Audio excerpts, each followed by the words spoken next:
7 more jurors seated today. That's in addition to 4 who were seated yesterday, for a total of 11 so far. Now, the judge wants 12 jurors plus 4 alternates.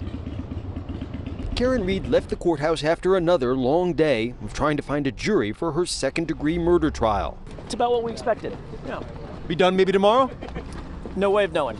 On this second day of jury selection, the jury pool included 85 people from across Norfolk County.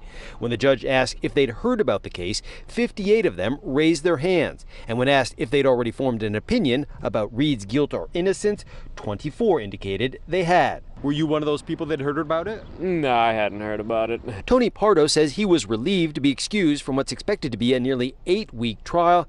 He says many of the other prospective jurors also didn't want to be picked. I kind of got the sense that most people didn't. Probably about half the people raised their hand when they were talking about having a hardship or, things of that nature. So on a 2-page questionnaire, prospective jurors are being asked about things like if they would be okay not reading any news about the case, if they have strong personal beliefs about law enforcement, if they've ever had an incident of drinking and driving, and if they'd be able to view graphic autopsy photographs. Now, there were fewer demonstrators outside the courthouse today, fewer than yesterday during the first day of jury selection.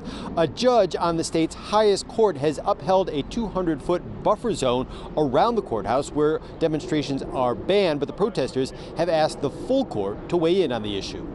Live in Dedham, David Bieniek, WCVB News Center 5.